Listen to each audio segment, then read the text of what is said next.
Yes, as I mentioned, I find it as stress. Then I find that it's blood sugar dysregulation, poor detox, and gut issues. So, and you never know exactly what you said. There's not one thing. It's not likely going to be, oh, well, it's only stress. And if I start meditating and I start exercising and whatever it might be, my acne will clear.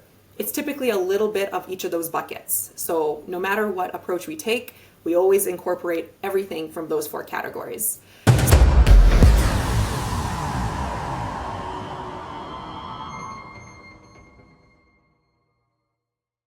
Welcome to episode 5 of series 2 of the Adult Acne Podcast.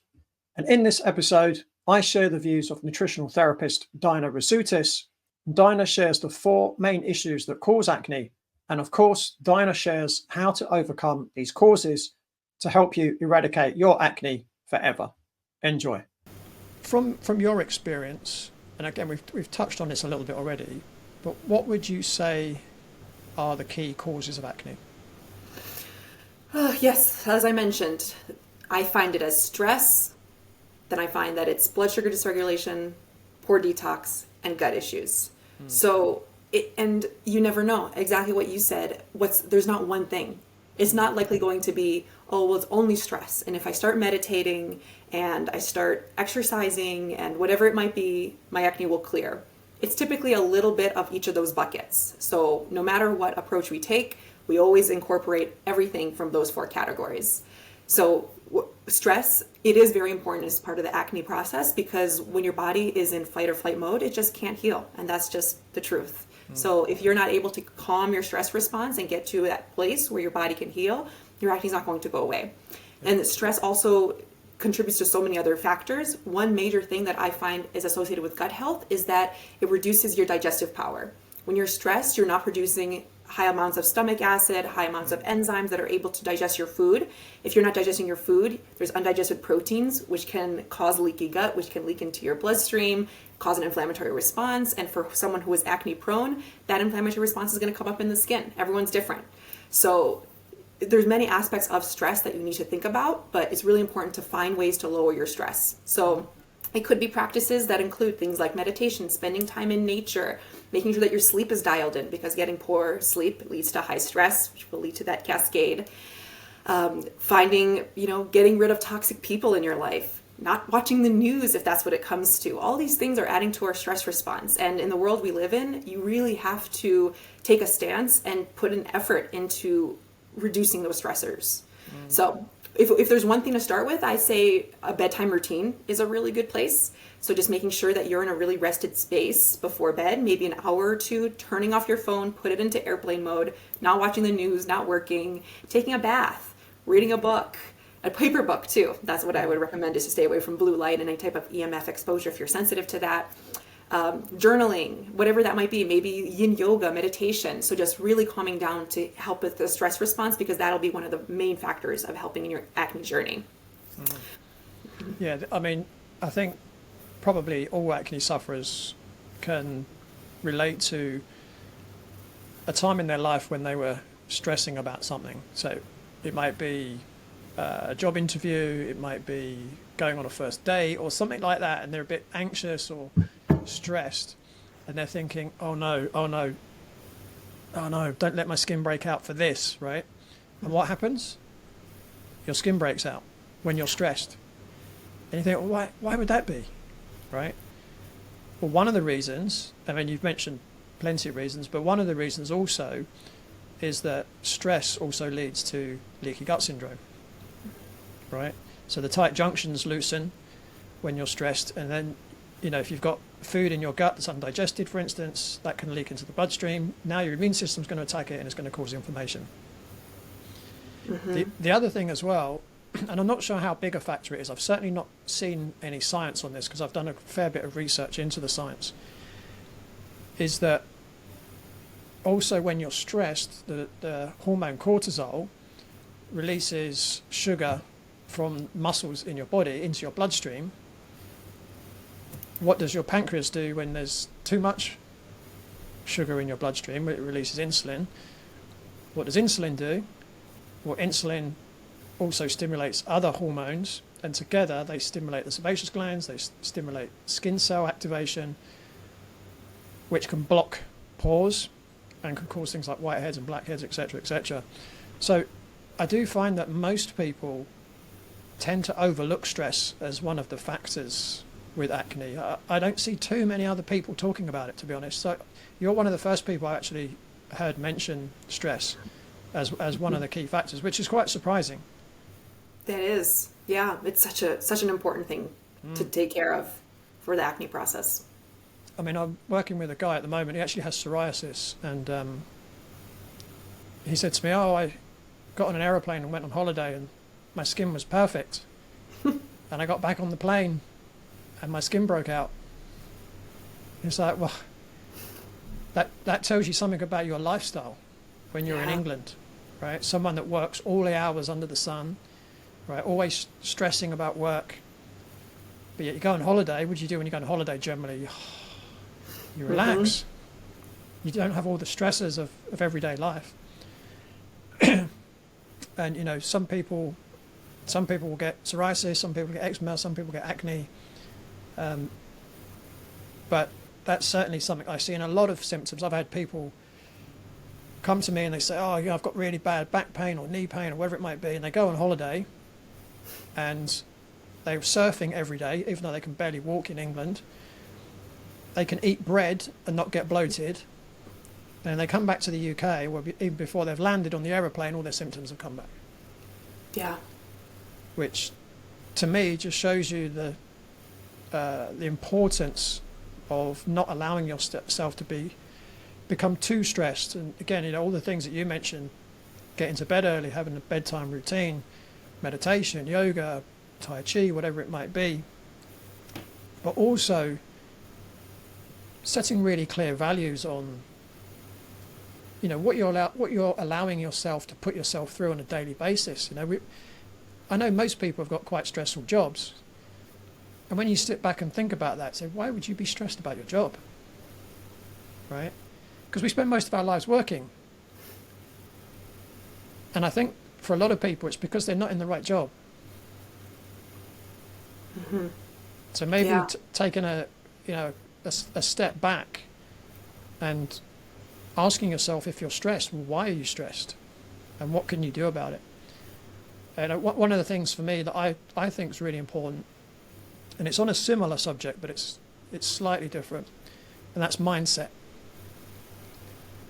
So as I've already alluded to, I find it really frustrating when people with acne say, "Oh, what product should I use?" or "How long is it going to take before this birth control is going to work?" or spironolactone, or whatever it is, right? That's the first switch in mindset that people have to change.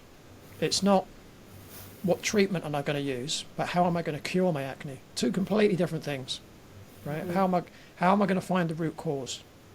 So that's the first main mindset shift. But then other things that I think are important are setting goals, right? Getting really clear on what your goals are. Once you've set your goals, you can set some core values. So again, I kind of alluded to that just now, you know, things like setting boundaries.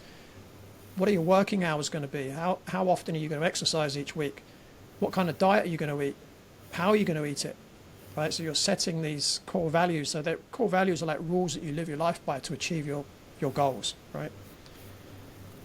And another thing for me is affirmations, because our mind is so powerful.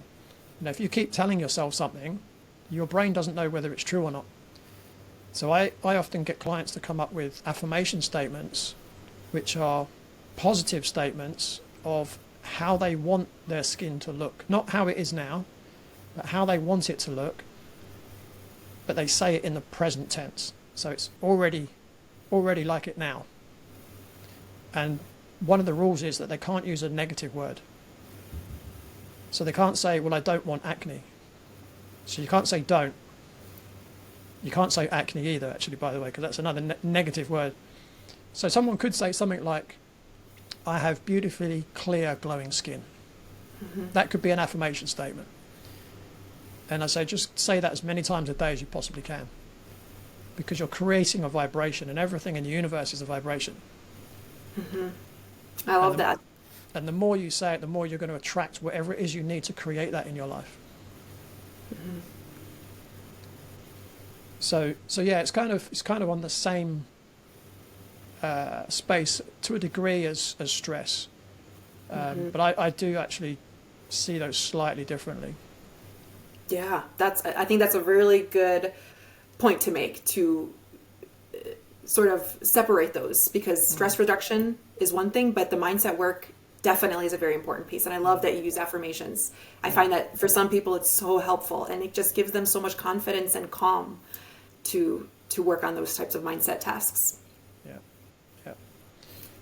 Now, we've touched on some things already, and again, this is something that I know a lot of people want to hear. What would you say are the typical foods that tend to cause acne? Well, number one is dairy. So if there's one food that you haven't cut out yet, and I know dairy's hard to cut out because it's delicious, but really trying to cut that out and see if it helps with the skin. There's tons of research showing that dairy does cause acne, so I don't know what the UK's health website is talking about. There's definitely evidence to show that dairy does cause acne, just because of the IGF-1 aspect of it, the higher androgens.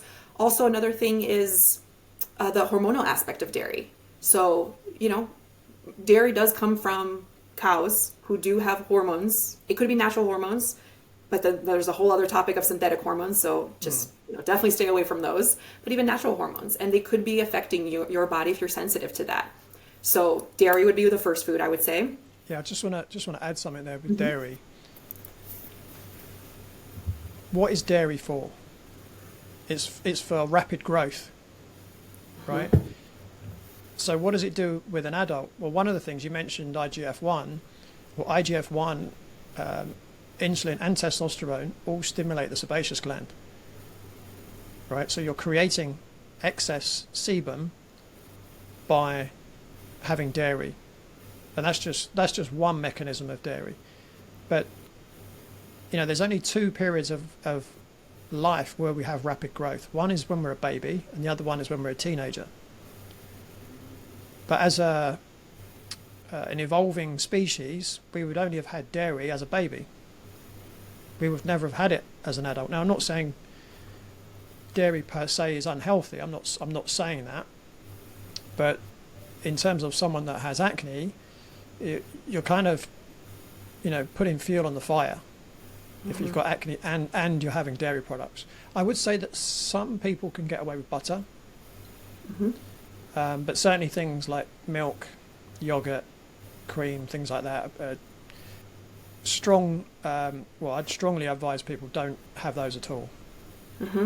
Yeah, completely agree. And going back to my story of when I went vegan to help my acne, I'm pretty sure it was because of cutting out the dairy that my skin improved for a little bit, because I had never cut out dairy before, and I went full force. Cutting out dairy and lots of other things, but I think that is what shifted my skin just slightly, and then it got bad again. But I think in the beginning, the dairy was what helped. Esther was in her 40s when I met her through a friend. She had really bad breakouts and was very embarrassed about her skin. Her acne was so bad that even applying makeup couldn't conceal it, and she tried many different facials and cleaning routines without success. Esther purchased my book, Eliminating Adult Acne for Good, after chatting with me, and in a very short period of time, she improved her diet, especially reducing sugar and flour intake, and she noticed a great improvement very quickly, which greatly improved her confidence levels. She now uses much less makeup than before because she doesn't need to conceal her acne. Suffice to say, she was very pleased with the progress in a short period of time and looked forward to continued improvements and further reduction in the frequency and severity of breakouts as she made her way through the book. If you're ready to say goodbye to adult acne for good, schedule your acne breakthrough call with me now at www.eliminateadultacne.com, and let's create a customized plan for clear, beautiful skin that lasts a lifetime. Don't wait any longer. Take control of your skin today. Okay, so dairy is your number one. What else causes acne from dietary sources? Gluten. And just because of how disruptive it is to the gut. So I find that so many people, especially when I do testing or we just do elimination of gluten, they feel so much better. And they might have digestive issues, they might not. So just because you don't get bloated or gassy when you eat gluten doesn't mean that you can tolerate it. So keeping that in mind, no matter what, it is releasing a protein called zonulin that leads in the end to leaky gut. So that happens to everyone, whether you're sensitive or not. So if you are someone who really likes to eat gluten, and you are, for some reason, you know that you can tolerate it, I would say sticking to organic sourdough. So if you are going to consume gluten, that is the way to go. But for anybody struggling with acne, I mean, almost definitely you have some kind of gut imbalance, unless it's coming from something topical or something like that, but almost definitely it's coming from the inside. And in that case, if it's gut related, you very likely have leaky gut, so you definitely want to avoid gluten. And so that'll be wheat, barley, rye, and then also thinking about any type of products that it might be in. It sneaks into so many things, sauces, like random things, dressings that you would never think it's in there, soy sauce. So gluten would be another thing to really try to eliminate for many, many weeks, at least 4. But with acne, it doesn't really work that way. And that's the other difficulty with acne. It's not like you can avoid a food and then in a couple days your acne will clear. So it could be that you avoid those foods and your acne doesn't clear because there's still some kind of imbalance, but it doesn't mean that those foods aren't important to avoid. Yeah. So it's so tricky with skin issues. Yeah, another couple of things that a lot of people don't seem to be aware of is things like burgers and sausages often have wheat flour in them. Mm-hmm. You know, I can remember being on a course in Norway about 11 years ago, and I remember we sat down for lunch the first day and they said, does anyone got any food intolerances or allergies or whatever? I was the only person that put my hand up, right? And I said, look, I'm fine, just nothing with gluten. Like, I can pretty much have anything else. And then next thing I know, another 5 people put their hand up. Oh, yeah, we don't want gluten either. And like, for some reason, they weren't willing to put their hand up until I did. So they served the lunch. And I looked around, and the only difference was I had exactly the same as everyone else, but I didn't have a piece of bread on the side. So I called someone over and I said, this burger here, like, what's in it? Is there any flour? I guess there's some kind of flour in it. What kind, if there is there, you know, what is it? And they came back and they said, it's wheat flour. And I was like, what? I told you I'm gluten sensitive. Yeah. And you've given me a burger with wheat flour. And of course, the other 5 people that put their hand up, they're tucking into their burger, right? So I can't remember what happened. They cooked me something else, but it just shows you how easy that can happen. And what I try and get across to people as well is if you're gluten sensitive, it's not about cutting down on gluten, it's about eliminating it. Mm-hmm. You know, I say to people, you can't be a little bit gluten intolerant, like you can't be a little bit pregnant. Mm-hmm. You either are or you aren't. Okay, it's not one of them foods. You know, I recently had Sally Norton on the show talking about oxalates. Great episode. Mm. Something like oxalates, yes, you reduce oxalates, right? It's pretty difficult unless you're completely carnivore to eat a diet that's got no oxalates. But the idea of that is you eat low oxalate. But when it comes to gluten, you can't eat low gluten. It has to be no gluten. Mm-hmm. So you do have to really check labels. You do have to ask waiters, butchers, chefs, whoever, to make sure that you don't have the food that are going to exacerbate your acne. Otherwise, you know, it's one of those things you can't have cheat days. Mm-hmm. Right? That's my view. You either do it properly or you don't do it at all, because otherwise, you know, you could invest in some, you know, working with a professional. If you're not going to follow it 100%, it's probably not going to work. Mm-hmm. And that's where, again, mindset has got to be right from the beginning. You know, and another thing that I teach people to do is to plan ahead of time and write down every potential obstacle that could get in the way of you following the program. Mm-hmm. Because I've heard all the excuses, right? I've been doing this a long time. And, you know, if I'm working with a client, I'm going through their food diary, and they've got, this meal was really good, this meal was really good, this was really good. Oh, that was terrible. What happened there? Oh, well, I had no control over that meal. What does that mean? Well, I was at work, we had a lunchtime meeting, and there was only sandwiches. It's like, well, no, that's not that you didn't have any control, it was that you didn't plan for it. Mm-hmm. And then I coach them and say, okay, so next time you have that situation, what could you do differently to make sure that you're not forced to eat sandwiches, right? And let them come up with the options. And if they don't come up with the options, I'll give them some choices. Because if you don't plan ahead, if you're not aware of the obstacles that can come up, it's so easy to fall off the wagon. Yeah, I love that quote that they say, if you fail to plan, you plan to fail. Yeah. Yeah, again, it's a really cheesy saying, but it's a really important saying. I use it a lot. I use that one a lot. I love it. I think it's so simple, and it kind of just gets you out. Really. Definitely. Yeah, the excuses will always be there. So we've got dairy, we've got gluten. What else would you add to that? So sugar, definitely. And that may have been something I should have just started with right away. Yeah. But sugar, just part of the blood sugar dysregulation aspect. One of those core 4 pieces of addressing the acne puzzle. So making sure your blood sugar regulation is in line, because if you are consuming a lot of sugar, that means your glucose is going to spike in your bloodstream, meaning your insulin is going to be high. And insulin is what cascades into that high androgen picture, which is going to cascade into the high sebum production, leading to acne. So that's how it associates with the acne picture in one way. But overall, sugar is not good for your gut health either. So especially if you're struggling with some kind of overgrowth, it's going to feed the dysbiotic bacteria, disrupting the gut microbiome even more. So sugar is not good for your gut health at all. So that's going to be leading to the acne picture. And then all the chronic diseases that are associated with high sugar consumption. So, sugar is not a health food in any shape or form, and minimizing it as much as possible is very important. And you're talking about processed sugar, right? Yes. And I mean, being cautious with natural sugars as well. So whether that's honey or maple syrup. So just because they're natural doesn't mean you could drink, cups of it every single day. So being cautious with it. But certainly processed sugar is the most important thing to avoid. And, sugar from fruits, it comes with the fiber, it comes with the antioxidants and vitamins. So that's another different type of sugar to talk with. So you don't want to loop them all into one. But if someone is blood sugar sensitive and is working on getting their blood sugar dysregulation under control, also watching high glycemic fruits is something to look for. Not having tropical fruits in high amounts, things like pineapple or mango or things like grapes, and focusing more on those low glycemic fruits like berries or stone fruits like peaches or nectarines. So, there's a spectrum for everyone and everything. Yeah, I certainly find some people can handle high glycemic fruits. Some people can't. We're all different. We're all biochemically individual. And that's why there's no one diet that's going to work for everybody. Yeah. Awesome. So we got dairy, we got gluten, we got sugar. Anything else to add to that?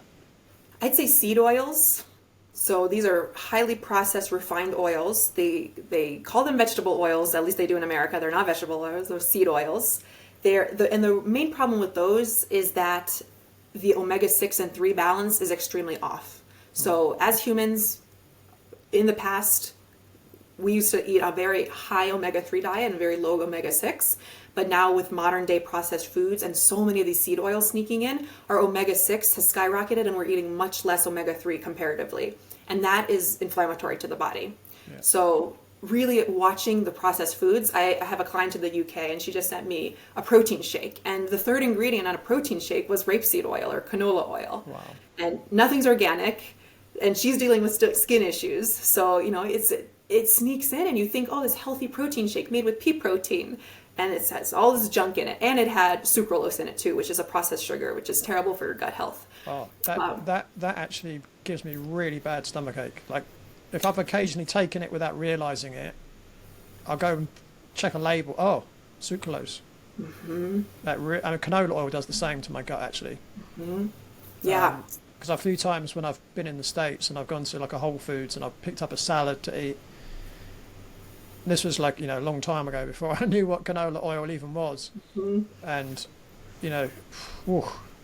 awful. Like, I respond really badly to canola oil. Yeah.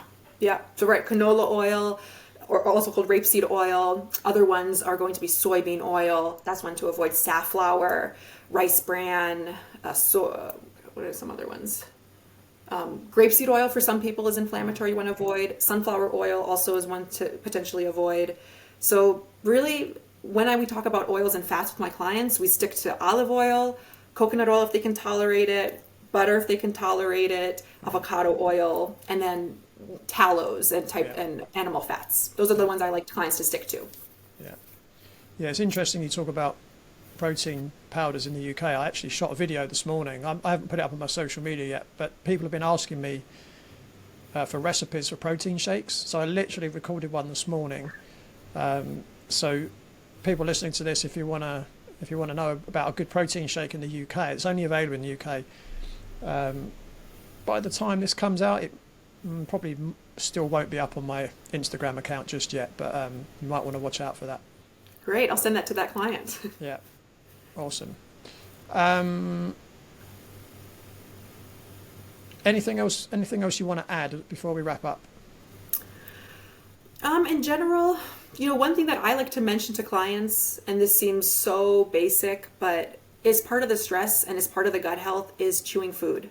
And if there's one place that you want to start with, and you're struggling with acne or struggling with digestive issues, and you don't want to spend any money and you really don't spend much time on it, just start chewing your food better and trying to at least absorb the nutrients from your food in a way that's going to support better gut health and hopefully less inflammation to help with your skin. So that's just one thing that I also wanted to add on as part of the stress and gut health puzzle. That could be a really good place to start for people. Yeah, I mean, definitely trying to maximize the nutrients you're getting from your diet requires, I would tend to say you chew your food until it's liquidized. I would add to that and say make sure you're hydrated before you eat. Maybe have a glass of water 15 minutes before you eat. Don't drink too much fluid until about an hour afterwards, because you don't want to dilute all the enzymes and hydrochloric acid and everything else. And the other thing I would say, sit in a relaxing area when you're eating. Don't sit at your desk at work. Right. Don't sit watching television. Sit at a dining table, preferably outside if you can, if the weather's nice enough. And take your time.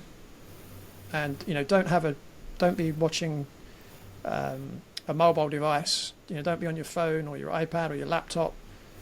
Just give yourself some time and just allow your body to digest properly, because if you're doing all those other things we've mentioned, you won't be digesting your food properly. Exactly. And again, if you've got leaky gut and you're not digesting your food properly, now you're going to be having undigested food particles reaching your bloodstream. That's going to create inflammation, and now we've got that merry-go-round going on and on. So there's a lot of work to do, isn't there, if you've got acne? There's so many pieces to have to consider. And there's me thinking you just had to pop a pill. Yeah. It doesn't work that way, unfortunately. I mean, what I would say is if it does sound overwhelming to anyone, I've got to do all this, just remember you do it one step at a time. You do it at your own pace. And, again, I'm sure I can speak on your behalf with what I'm about to say.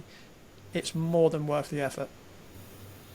The fact that, I never lose sight of the fact that I can now go to bed every evening and I don't think about how my skin's going to look in the morning. That's something that haunted me for 18 years. And it's something that I've not thought about for the last 23, 24 years. And I haven't forgotten that, because it's not a nice feeling constantly having that anxiety of how you're going to look when you wake up in the morning. I write about it in my gratitude journal all the time, even years later, of how my life has changed and how different it is to not have to worry about it and spend all that time stressing about skin. Yeah. And also for me, not having blood on my pillow waking up in the morning. Wow. Right? That's how bad it was for me, or pus or whatever else. Not very nice to talk about, but that was the reality. So to go through some lifestyle change, not just to look better, but to prevent serious illness 10, 20, 30 years down the line is more than worth it. And following the lifestyle tips that we both teach has allowed me to, even at my age, I'm 55, I can still lift weights at the gym, close to what I was lifting when I was 27. I can still play tennis just as well as I did when I was 40. Well, I'm probably better actually, but I can move around the court just as well. And that's because of the lifestyle. So, leading a healthy lifestyle is not just about adding years to your life, but it's adding life to your years. It's enabling you to get more out of life. It's not just about having nicer looking skin. There's so much more to it than that. There's so much more to benefit from. So if anyone is feeling daunted about our discussion today, just be aware it's definitely worth it. Mm-hmm. Yeah, well said. And what's next for you, Dinah? Next for me, in what sense? Life. Life? Whew, let's see. I guess I'm looking to continue a little more education is one thing that I want to do. I'd like to become more certified in mold testing and genetic testing. Mm-hmm. That's something that I don't offer in my practice. Mm-hmm. So that's something I'd like to do. And then personally, I'm getting married this year. So that's exciting. Thank you. Yeah, but I mean, growing my practice is definitely top priority, and being able to help more people. And you know, it's so hard, and I'm sure you experience this too, when you see especially adults out in the world with acne, you know, passing on the street, in the grocery store, and you just think, if only there was a way for me to come up to them and let them know. Like, I've thought about, should I make some kind of business card and just slip it into their cart, just so in case they're not aware of what we offer and how much we can help them and how much we can change their lives. So I love what you're doing. That's amazing. I actually have your book. It's a fabulous book. Thank you. So the fact that you're spreading the word and making such a difference is so important. So I hope to do the same. So that's it for this episode. Don't forget to send me your acne questions, and make sure to join me next time for more great information on how to eliminate your adult acne on the Adult Acne Podcast. And don't forget, make sure to like this video, comment below, subscribe to the channel, and thanks for watching.